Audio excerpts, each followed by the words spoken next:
Now let us discuss the construction of the subgrade.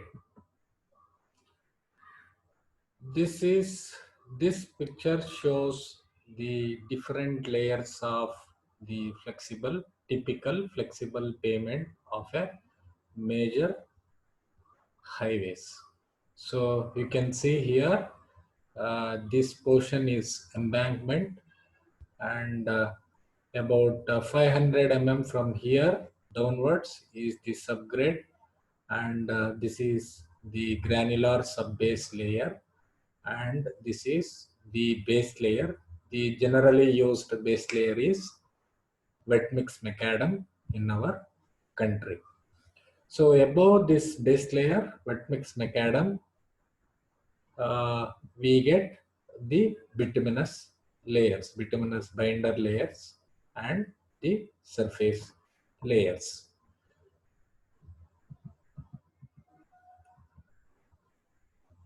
So what we are discussing here today is the construction of subgrade, and the procedure for the construction of subgrade holds good for the construction of embankment. Means to say, the construction of embankment, construction of subgrade are same. The construction steps are same. And this is the picture of a finished subgrade layer. Finished subgrade layer. So here the uh, technicians are checking the field density of the compacted subgrade layer. And this is the typical cross section of the flexible pavement. This is the embankment, and above the embankment we have the subgrade. The thickness of subgrade is 500 mm for major highways and is 300 mm for low volume roads, that is for PMGSY roads. Generally the thickness, either it is 300 mm or 500 mm is followed in our country. Above this, the top level of this subgrade is called the formation level. Formation level. Except for PMGSY roads, please remember the subgrade thickness as per the design, as specification is 500 mm. Above this subgrade, we construct the subbase.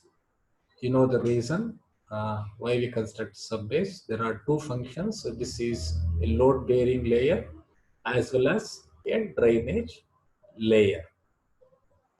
If the thickness of subbase is more, then we can have two layers of subbase, lower subbase and upper subbase. Generally, the thickness of subbase varies from 100 mm to 250 mm, or even sometimes 300 mm. And above the subbase, we have the base layer. Generally, we construct the wet mix macadam as a base layer in our country. So generally, the thickness of the base layer is around 250 mm for all highways. For all highways except for the village roads. And above this base layer, we will have the bituminous layers, that is bottom binder layers. Generally, the commonly used binder layer in our country is DM or DBM, and most widely used binder layer is DBM, dense bituminous macadam. And above this, the surface layer, the widely used surface layer is the bituminous concrete. So, as one thing you need to observe here is, here the stress level in the top surface layer, the stress level is very high, Hence, we use most superior mixes and materials. And as we go down and down towards the subgrade or the embankment, the stress level decreases. Hence, we use, as we go down, we use less superior materials compared to materials or mixes compared to the top layers. Let's say if you take the material requirement for an embankment is inferior compared to subgrade. If you take the quality of material, the strength of materials, the mixes, the layer of subbase is stronger than the subgrade.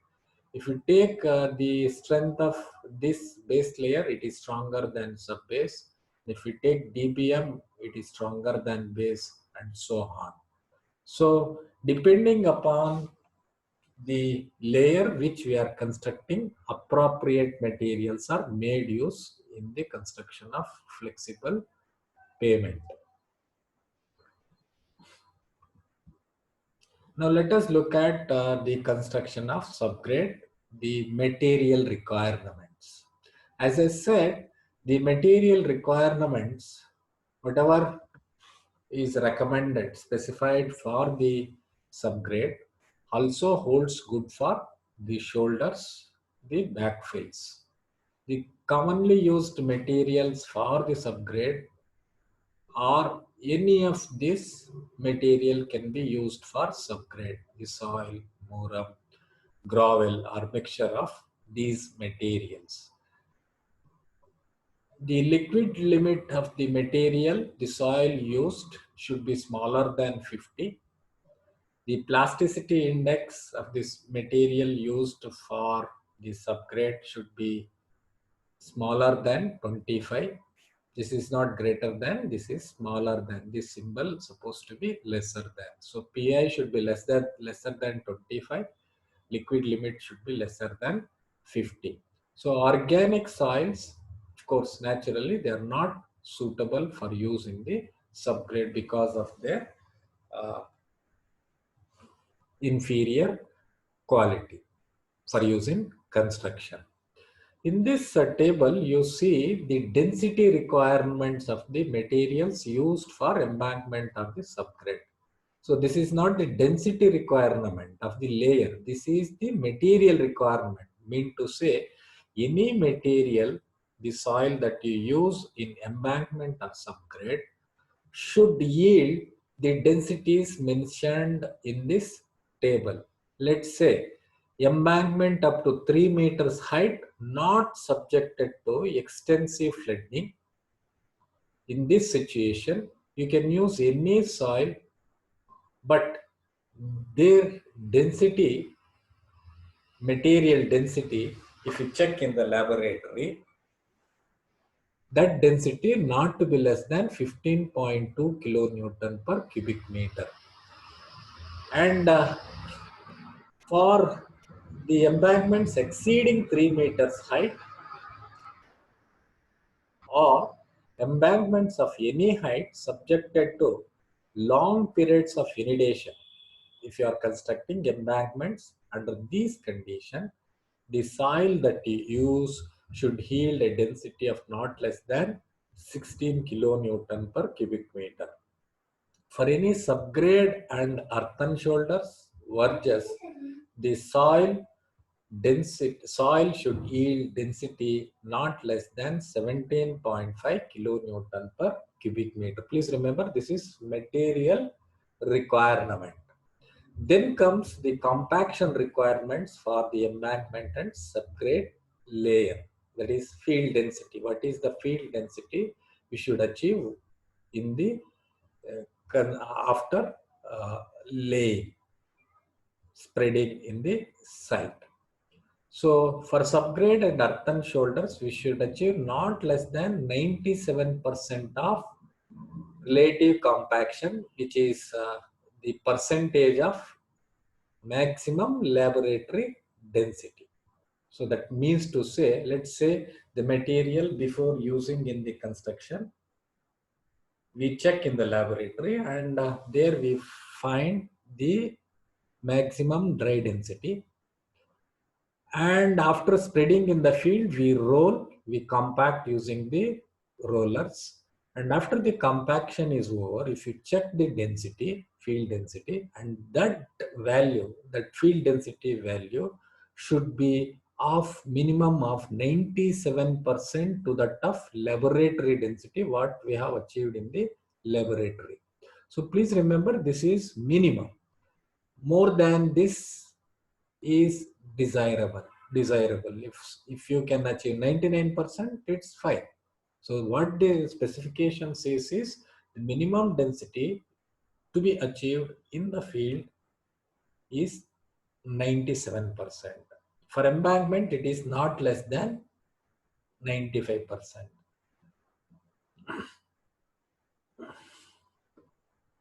For expansive clays, subgrade and 500 portion just below the subgrade, not allowed. And remaining portion of the embankment, we should achieve minimum of 90%. So that means for top 500, for, let's say this is the density achieved 97% for the subgrade. Below that bottom of the subgrade, to a depth of 500 mm, we should not use any expansive clays, right? And any soil that is used beyond that level, the density should not be less than 97%. Now let us look at the construction steps. The first step in the construction of subgrade or embankment is setting out. This is carried out by fixing the pegs at regular intervals before commencing the actual work. The pegs are driven at the reference pillars are driven at an interval of 500 mm in case of plain area. The pegs are driven at an interval of 250 meter in case of hilly area. Intermediate pegs are driven at an interval of 50 meters on straight road, 20 meters interval on curved road. So now pegs are driven. Markings is carried out. Then comes the second step, compacting the ground supporting the embankment or subgrade. So the rolling should be carried out for the ground supporting the subgrade. So now once that is done, then the next step is spreading the bring the identified, qualified, specified soil to the job site and spread using graders, and then mix that with water so that the soil will have the optimum water content, and then roll. During rolling, we should ensure that before rolling, we should ensure that the clods size not to be more than 75 mm when we are constructing embankment, and the maximum size of clods not to be bigger than 50 mm when we are constructing subgrade. So this video shows the spreading of, grading of the subgrade layer. You can see this is the material, and spreading is done, and then water is sprinkled so that OMC we get, then thoroughly mixed using the grader itself. This can be used for mixing also, and then again it is graded, and then it is rolled using rollers. So during construction of the subgrade, the surface of the layer should have proper camber for the drainage. Repair of damages caused by rains, spillage of water should be carried out before executing the next layer. So the subgrade thickness, as I said, is 500 mm, and this 500 mm is carried out in two lifts, two layers, 250 mm and 250 mm. So if there are any damages caused by the rains, spillages in the existing layer, that should be rectified before constructing one more layer over the existing subgrade or the embankment. Then after compaction, it is the finishing operations. Any shaping is required to be carried out, any trimming is required to be done, and we need to check the surface level. Of course, area shall be cleared of, once all this over, area shall be cleared of debris, any ugly scats responsible for objectionable appearance. So please remember, any soft areas in embankment or in the subgrade to be removed and replaced by appropriate material and to be compacted properly.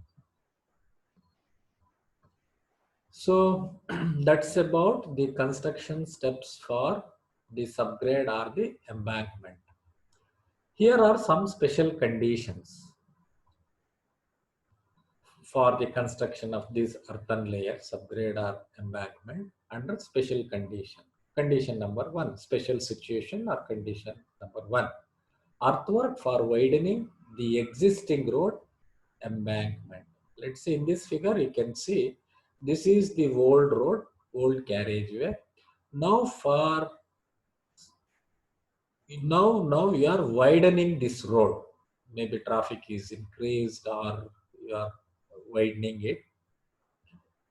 Means to say you are widening the existing layers, including the embankment and other layers. This portion is widened portion and this portion is existing carriageway portion. In this situation, how the earthwork is to be carried out? Case number one or condition number one. If this slope is flatter than 1:4, the surface only to be scarified. If this slope is flatter than or greater than 1:4, this slope, existing slope, is flatter than 1:4, then this surface is to be scarified or plowed instead of this kind of benching when we go for widening of existing embankment. The case number two are special condition, special situation two, earthwork over existing road surface. This is, in this picture you can see this is the existing carriageway, RL of the existing carriageway, road top surface. And now your proposed top surface comes here, and so much you have to rise. The existing road you have to rise to this RL, to this level. So in such situations, what is to be done? The bituminous surface or the granular surface within 1 meter from the new subgrade level. This is your new subgrade level. This is old subgrade and this is your new subgrade level. 1 meter from the new subgrade level is to be removed.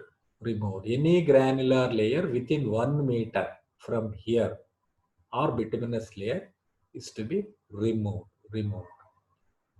See, not only bituminous layer, even cement concrete layer within 1 meter from the subgrade level to be removed completely, or it can be broken to smaller aggregate sizes before constructing your subgrade or before constructing your embankment.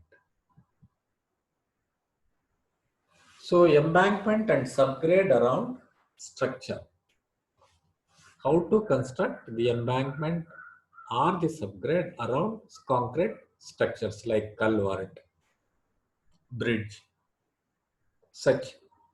situations. No work on the approaches should be carried out until such bridge or culvert structure is sufficiently advanced. And there should be provision for the filter medium around the structure for effective drainage. And also this helps in getting the required density and stability also. Compaction is to be carried out using appropriate equipment like small compactor around the structures, concrete structures or any other type of structure. And the fourth condition, construction over ground incapable of supporting the equipment. There may be a situation where our construction equipment cannot go and cannot be operated because ground is so unstable. In such a situation, how the construction should be carried out? So the construction need to be carried out by placing successive loads of materials in a uniformly distributed manner till we get a situation that materials can be operated on the ground. So these are the tests to be carried out on the borrow materials for embankment and subgrade. So these are the different tests we carry out: gradation, plasticity index, modified Proctor test, CBR, any other deleterious constituents, natural, moisture content. What is the frequency for every 3000 cubic meter of the material used? 2 tests to check the gradation, 2 tests for checking the PI, 2 compaction tests, 1 CBR test, and deleterious constituents if required, and moisture content 2 tests. So this test is also very important. So now let us look at some of the salient aspects during the construction of embankment or the subgrade. We had to spread the material in layers, uniform layers. That is very important. If you do not spread the layers, the soil uniformly, if the thickness is not uniform, then we may not get the uniform density, which is not desirable. So we should spread the materials in uniform layers. And then we should bring the soil to appropriate moisture content. That is our OMC. Because we know at OMC only we get the maximum density, and that the density for embankment or subgrade is very, very important because the stability strength depends on the density that we achieve. Another important aspect is the maximum compacted layer thickness not to exceed 250 mm. Earlier it was 200 mm. In the current revision, the thickness, compacted thickness not to exceed 250 mm. Here it is showing 200 mm. It is not 200 mm. It is 250 mm. So please remember the compacted thickness. Always thickness we measure, whatever the thickness that we mention in any of our discussion is compacted thickness, not the loose thickness, whether it is granular layer, soil layer or bituminous layer or even concrete layer. So the compacted layer thickness not to exceed 250 mm.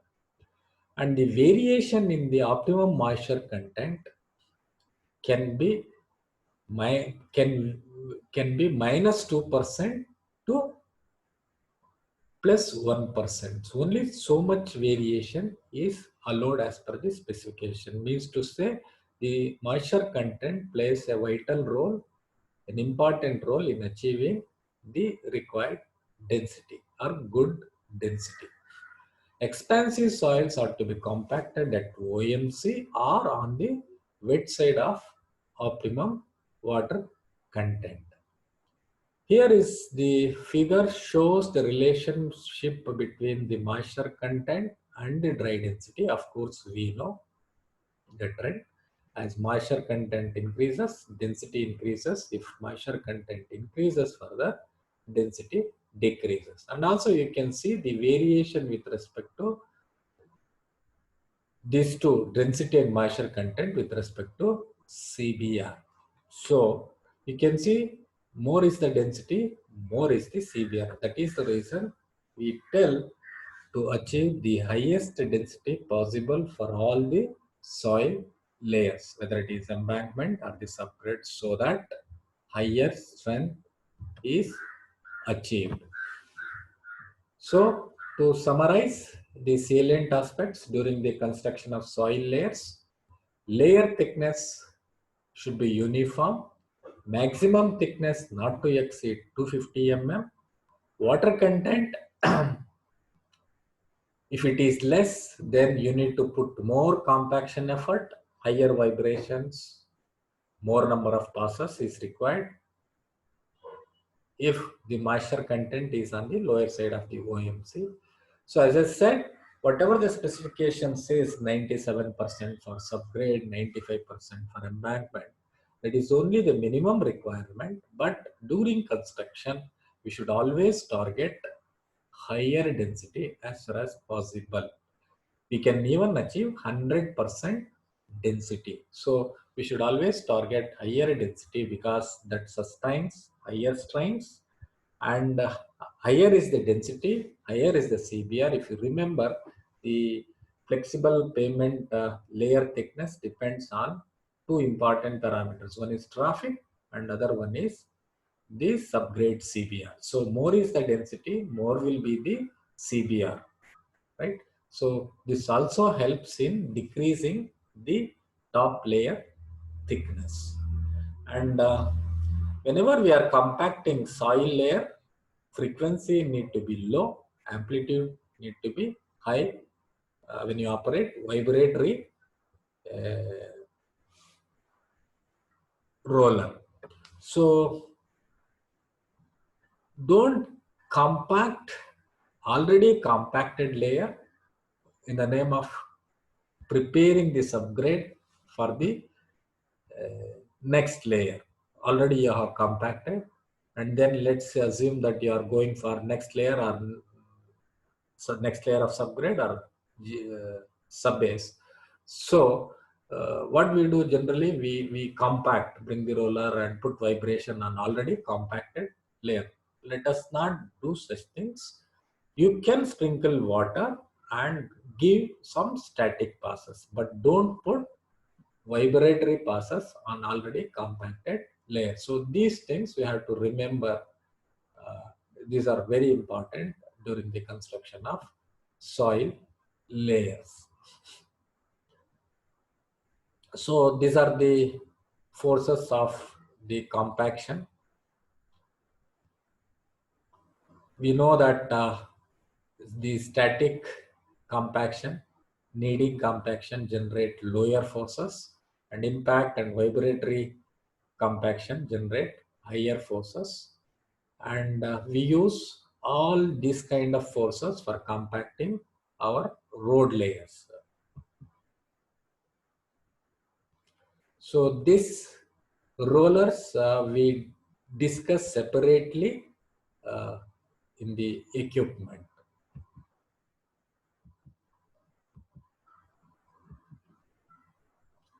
And this is another picture showing there is a utility line, and here is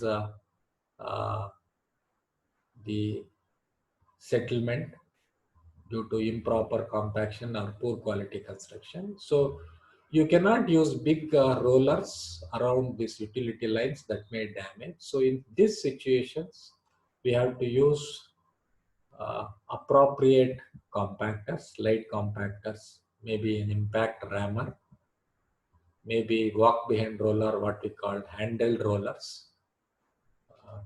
This is single drum walk behind rollers. and this is two drum or double drum walk behind rollers. So these kind of rollers we should use, and this kind of small rollers are used for compacting the trenches, backfills, and in the constrained areas where big rollers cannot be operated. But only precaution is the lift thickness, layer thickness should be lesser than 100 mm. So when we use 8 to 10 ton vibratory rollers, the thickness of the lift can be 250 mm. But when you use this kind of small rollers, the thickness need to be smaller than 100 mm because the compaction force that we impart to the layers is less. So the most important quality parameters for for soil layer is density. So we should, when you take care of density, that means the quality of your construction improves substantially, significantly. So the most important parameter to be taken care of whenever you are constructing embankment or the subgrade is density. So you can refer to the MRTH 5th revision for more understanding, more learning on the construction of embankment or the subgrade. Thank you.